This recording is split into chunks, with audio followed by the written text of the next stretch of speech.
সুপ্রিয় দর্শক, সুরজিৎ সি আবার একটি মন্তব্য করেছেন। সেই মন্তব্যটি নিয়ে ভাবলাম একটু কথা বলা যাক, একটু আলোচনা করা যাক আপনাদের সঙ্গে। তাই বসে পড়লাম আলোচনা করতে।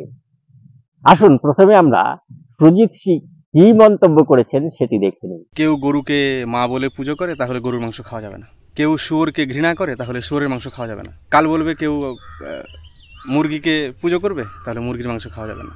তাহলে আমিও বলবো ভাই আমি কলমি শাকের পুজো করব, আজ থেকে কলমি শাক খাওয়া বন্ধ।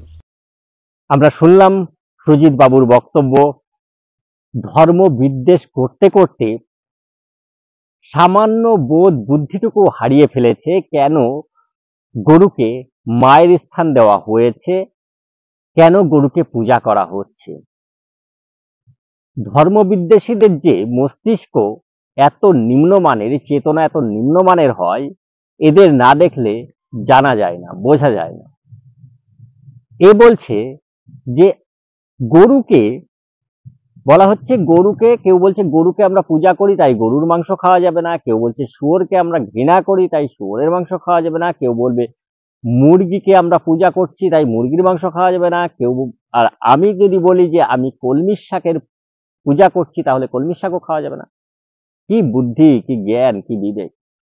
আরে ভাই, পূজা করা হয় সেই কারণে খেতে মানা করা হয়েছে। পূজা তো আমরা তুলসীকেও করি, কিন্তু আমরা তুলসী খেতে মানা করেছে আমাদের বেদ, উপনিষদ, রামায়ণ, মহাভারত, গীতা। তুলসী তো খেতে মানা করেনি, তুলসীর গুণাগুণ দেখিয়েছে, কিন্তু তুলসীকে আমরা পূজা করছি। আমরা বেলকে পূজা করছি, বেল খেতে কি মানা করা হয়েছে? আমরা তো নারিকেলকে পূজা করছি, নারিকেল খেতে কি মানা করা হয়েছে? না। তাহলে তুমি যে উদাহরণটা দিলে, সেই উদাহরণটা আমি আজ থেকে কলমির শাকের পূজা করছি তাহলে কলমির শাকের খাওয়া বন্ধ, কলমির শাক খাওয়া বন্ধ। আরে কলমির শাকও আমাদের পূজায় লাগে, এই তো পূজাতে কলমির শাক ব্যবহার করা হয়, এটা এর জানা নেই। কিন্তু কলমির শাক খেতে মানা করা হয়নি। কলমির শাকের গুণাগুণ আছে, সবার গুণের উপর নির্ভর করে পূজা করা হয়েছে। কিন্তু গরুকে কেন মায়ের স্থান দেওয়া হয় এবং পূজা করা হয়? তার কি গুণ, কি গুণের জন্য তাকে মায়ের স্থান দেওয়া হয়েছে এবং পূজা করা হচ্ছে, সেটা এই ধর্মবিদ্বেষীর মস্তিষ্কে কি করে ঢুকবে? যদি ধর্মকে নাই বুঝতে পারে, ধর্মকে শুধু বিদ্বেষ করতে থাকে, তাহলে সত্য কি করে এর মস্তিষ্কে আসবে? গরুকে মায়ের স্থান দেওয়া হয়েছে তার দুধের কারণে। মহিষেরও দুধ হয়, এ বলতে পারে মহিষেরও দুধ হয়, কিন্তু মহিষকে কেন মায়ের স্থান দেওয়া হয়নি? কুকুর, বিড়াল, ছাগল, বাঘ, সিংহ, হাতি, ঘোড়া সবার দুধ হয়, তাহলে এদের কেন মায়ের স্থান দেওয়া হয়নি? তার কারণই তো বিজ্ঞান। এখানেই তো বিজ্ঞান কাজ করছে। মহিষের দুধ গরুর দুধের থেকে অনেক বেশি পরিমাণে হয়, অনেক ঘনও হয়, অনেক ফ্যাট থাকে, অনেক বেশি পরিমাণে হওয়া সত্ত্বেও মহিষকে মায়ের স্থান দেওয়া হয়নি, অথচ গরুকে দেওয়া হয়েছে।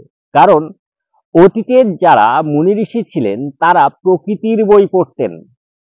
তারা এই প্রকৃতির দিকে তাকিয়ে প্রকৃতির বই পড়ে প্রকৃতির থেকে জেনে নিয়ে যেটা মানুষের জন্য উপকারী বেশি সেটাই দিয়ে গেছেন। অতীতে বহু মানুষ যখন মাতৃহারা হতো, একটি শিশু জন্মের পর যখন মাতৃহারা হয়ে যায়, তার মাটি মারা যায়, তখন সেই শিশুটি উপযুক্ত খাবার হিসাবে গরুর দুধই একমাত্র উপযুক্ত খাবার, মায়ের বিকল্প দুধ, যেটা মহিষের দুধ হতে পারত না। কারণ মহিষের দুধ প্রচন্ড ঘন এবং হজমের পক্ষে, শিশুর হজমের পক্ষে কষ্টকর, এবং শিশুর সেটি গ্রহণ করতে পারত না। কিন্তু গরুর দুধ এমন একটি দুধ যেটি একটি শিশুকে মায়ের বিকল্প দুধ হিসাবে গরুর দুধ দেওয়া যেত, এবং সেই দুধ খেয়ে শিশুটি বড় হতো, বেঁচে থাকতো, সুস্থ জীবন যাপন করত এবং 100 বছর আয়ু লাভ করতে পারত। গরুর দুধ আমরা জন্মের পরপর যদি আমাদের মা মারা যায়, সে তখন থেকে শুরু করে আমরা যতদিন বাঁচি ততদিন খেতে পারি। কিন্তু মায়ের দুধ মায়ের বুকের দুধ তা আমরা 2 বছর 3 বছর হার্ডলি 4 বছর খাই, তারপরে আর খেতে পারি না। যেহেতু মা যদি মারা যায় তাহলে শিশুটি গরুর দুধ খাচ্ছে, খেয়ে বেঁচে থাকছে, তাই মায়ের জায়গাটি গরু দখল করেছে। গরুকে সেই জন্য গোমাতা বলা হয়েছে। একটি শিশুর জীবন যে বাঁচাতে পারে সেই তো মা। সেই গরুই একটি শিশুর জীবন বাঁচাতো। যখন তার মা তাকে ছেড়ে, পৃথিবী ছেড়ে চলে যেত, তার দেহটি পুড়ে ছাই হয়ে যেত, সেই শিশুটি কেবল জন্মগ্রহণ করেছে, তার মায়ের দুধের প্রয়োজন। কে দেবে সেই দুধ? মহিষের দুধ শিশুটি সহ্য করতে পারবে না, বাঘসিংহের দুধ চলবে না, কুকুর বিড়ালের দুধ ক্ষতিকারক। তাহলে একমাত্র মায়ের জায়গাটা কে নিতে পারে? গরু। কারণ গরুর দুধ শিশুটি সহ্য করতে পারবে, তার শরীর গ্রহণ করবে, সে হজম করতে পারবে এবং সুস্থ থাকতে পারবে। সেই জন্যই গরুকে মায়ের স্থান দেওয়া হয়েছে। এই মূর্খদের এই ধর্ম বিদ্বেষ করতে করতে সেই মা রূপ গরুকে হত্যা করতেও এদের হত্যা করছে যারা, তাদের বিরুদ্ধে কথা বলতেও এদের বাজছে।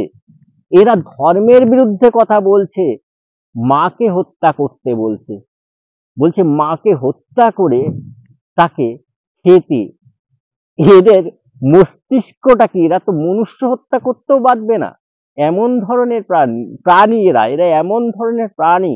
এরা তো মানুষের মধ্যেই পড়ছে না। মানুষের যে মস্তিষ্ক, সেই মস্তিষ্ক ব্যবহার করার ক্ষমতাও নেই। এইবার অনেক আবার ধর্মবিদ্বেষী তারা প্রশ্ন করবে, তারা আবার উল্টে বলবে যে গরু নাই, যেটি স্ত্রী গরু, সে নাই মায়ের স্থান পেয়েছে, কিন্তু বলদ কি করে তোমাদের মা হলো?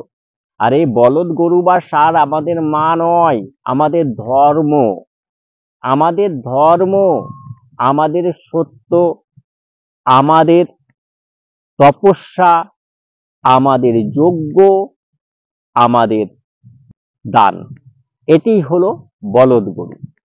বলদ গরুর যে সিম্বল দেওয়া আছে ভগবান শিবের ওখানে, সেই বলদ গরু হলো বা ষাঁড়টি হলো নন্দী।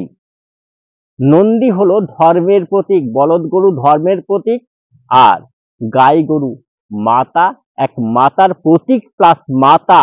সেই জন্য ধর্ম এবং মাতা, কাউকেই হত্যা করা যায় না, কাউকে খাওয়া যায় না, ভক্ষণ করা যায় না। কিন্তু এই বিধর্মীরা বলছে, বিধর্মী বলতে বাধ্য হচ্ছি, সনাতন ধর্মের মধ্য থেকে ধর্ম বিদ্বেষ করার জন্য বিধর্মী বলতে বাধ্য হলাম। ধর্ম বিদ্বেষী সব থেকে বড় জিনিস। সনাতন বৈদিক হিন্দু ধর্ম বিদ্বেষীরা বলছে যে কেউ গরু খাবে তাতে কি যায় আসে। ভাই, এই কারণে গরু খাওয়া নিষিদ্ধ করা হয়েছে। বেদ বহু ভেবে, বহু চিন্তে, অতীতের মুনি ঋষিরা প্রকৃতির থেকে জেনে বুঝে যে এই গরুকে কখনোই হত্যা করা যায় না, মাকে কখনোই হত্যা করা যায় না, মায়ের মাংস খাওয়া যায় না, যেহেতু একটু শিশুর জীবন দান করতে পারে একটি গরু, একটি গোমাতা, সেই জন্যই গোমাতার মাংস খাওয়া যায় না। আর কি বলবো, এদের কিছু বলার নেই।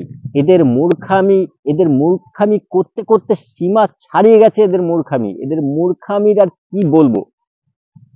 চিন্তা ভাবনা আপনাদের আজ এখানেই শেষ করলাম।